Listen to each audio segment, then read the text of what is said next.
Hey everybody, Polaris Ambassador Devin Griffith here, and sledding season's underway. And with that, I wanted to create this video to highlight the importance of Avalanche education and having the proper equipment mainly. And that's what I wanted to highlight here.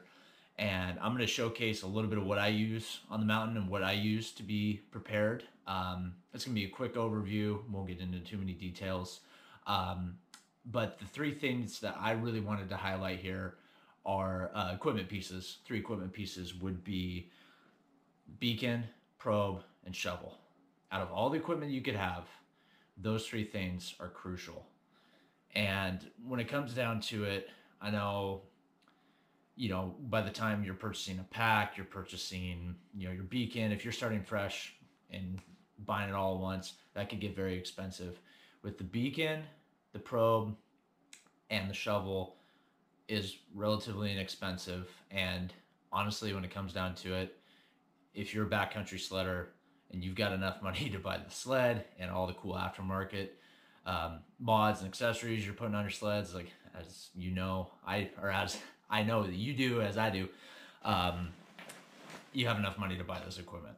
So to highlight first, the beacon, I run a BCA Tracker 3, which, pull it out, I love this thing. It's a great piece of equipment. It's user-friendly. I attended a Area 1 certification class last season, and this thing worked great for that. I'd recommend it to anybody, but any beacon is going to work. There's a lot of great ones out on the market. This piece of equipment is most crucial. If you're buried or if your friend's buried, nothing's going to happen without this piece of equipment. And to highlight the importance of that, not only for you to have this piece of equipment, but for all your riding buddies to have it too. If you have one, which is as you should, and you get buried, but your riding buddies don't have a beacon, then you're SOL. There's no way they're going to be able to find you once you're buried. And vice versa. Your friends have it, you don't. Your friend gets buried, you can't find them. And that's not a position or a situation that anybody wants to be in. And it does happen, which is incredibly sad and incredibly unfortunate. So trying to turn the tides of the industry, every backcountry sledder needs this piece of equipment. Yeah, and there's plenty of sales that go on. There's plenty for sale online, used ones that are in perfectly good condition. There's a lot of deals you can take advantage of when it comes to purchasing any of this equipment for that matter. Number two, beacon, or excuse me, after the beacon, we got probe.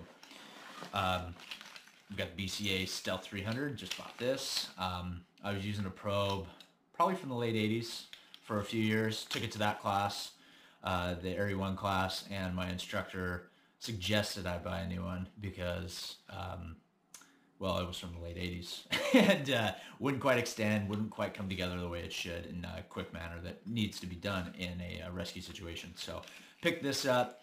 I played around with it a little bit, love it, smooth. But once again, just like the beacons, there's plenty of good probes out on the market you can take advantage of. And one thing I want to highlight to you real quick is you can have all this equipment, but you're only as good, it's only as good as the user. And to be good as a user, you need the knowledge on how to use it, which I'm not going to go into detail and explain how to use this equipment. I will provide some ideas on how you could gain that knowledge and the know-how and how to use these.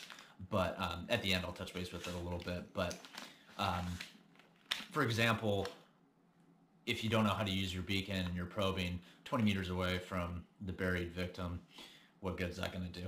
So chronologically, you need to know how to use your beacon to find the beacon signal of the buried victim.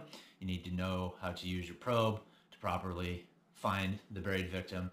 And then you got to know how to dig them out. There's a kind of a proper procedure for that as well when it comes to the shovel. And there's ways to find that information. There's plenty of YouTube videos, just as far as self-research goes, that you can become a little bit more savvy on that. A little Abby savvy.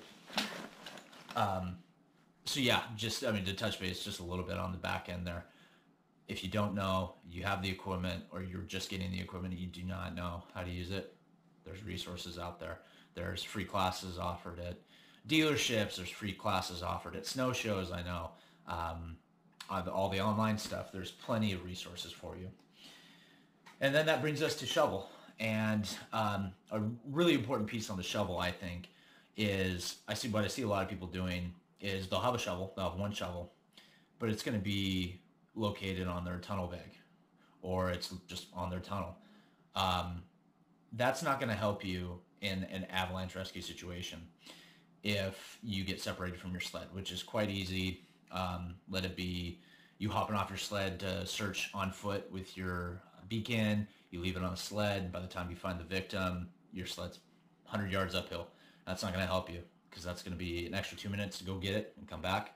You have to refine the signal, and that person, seconds matter when it comes to rescue operations between life and death. And you got to have it on you. So, comes to the point, always keep a shovel on your person. Not to say you couldn't have two shovels, leave one on the sled, making cool kickers and jumps and stuff like that. That's great. But always, no matter what, have one on yourself. I keep mine in my pack. I carry, or I use the Mountain Pro BCA pack that they offer. I love this thing. I don't think I'll ever run a regular pack ever. The vest is the way to go in my opinion. It's got the extra padded protection, distributes the weight, and it's got a place to put your shovel, which most packs do. So not really a big issue, but like I said, I can't highlight that enough and how important it is to keep the shovel on your person, no matter what. So those three pieces, your beacon, your probe, your shovel, to be able to find them with your beacon and then find the victim buried with your probe and then be able to dig the victim out with your shovel. Those three pieces are crucial. When it comes to the float pack, the Avalanche pack, that's also a very important piece of equipment. However, as far as the priority level, those three pieces of equipment I just highlighted are going to be the priority.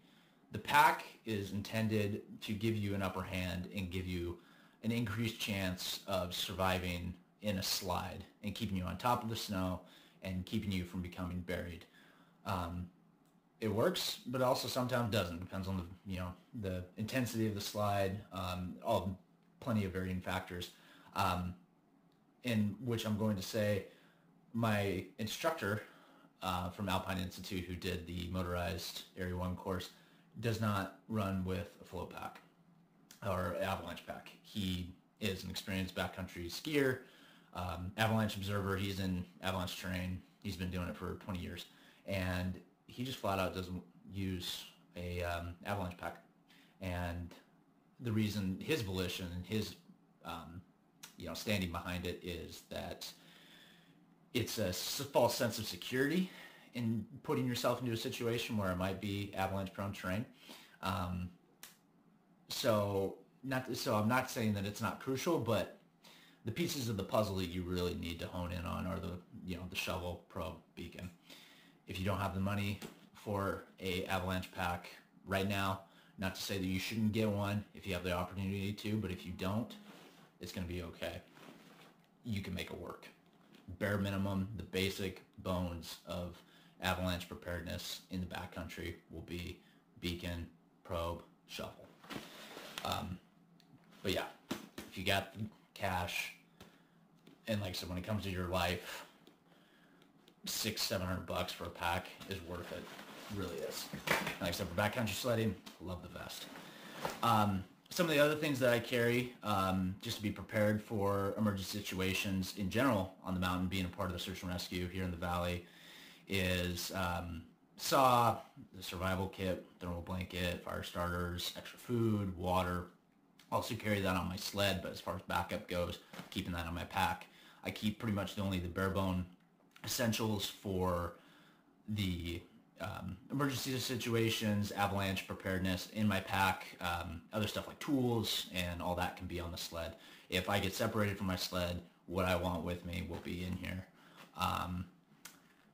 And yeah, that pretty much highlights my equipment. Just to touch base on the educational part of it. Yeah, know your gear. know how to use it, know how to use it properly, practice once you do have a understanding of it and you're starting to get your grip on it. That's important.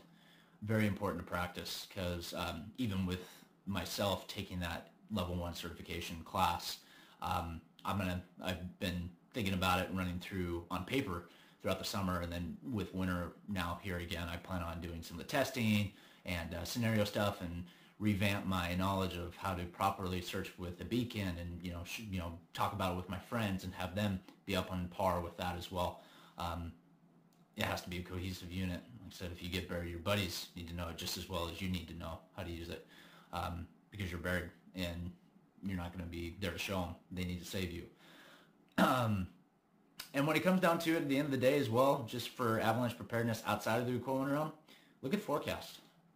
I mean, regardless of whatever you have in your inventory, or regardless of your knowledge of backcountry, snow science and avalanche, the facets and whatever it may be up there. You don't need to know the verbiage. You don't need to know that to understand low, considerable, high danger. If you look in your region, NWAC is a great resource for Washington State that we use here. There's plenty of online resources elsewhere throughout the states and up in Canada that gives you the avalanche danger of the area you plan on riding in.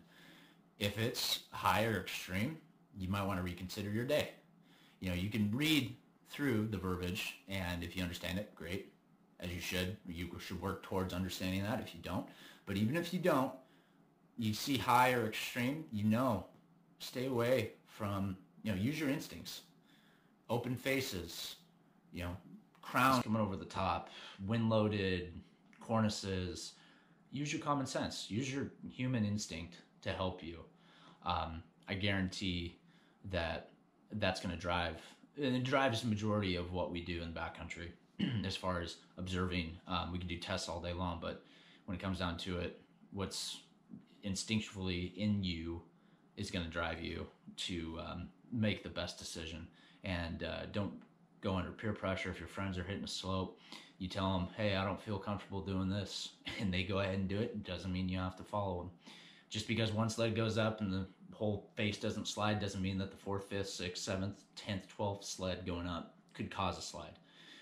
Snow is incredibly unpredictable, especially this season. We've seen a very unstable snowpack. Anything can happen. So when it comes to the gear, have the essentials, the big 3. Become educated within your gear, know how to use it, be savvy with it all, and please stay safe. That's all I can say.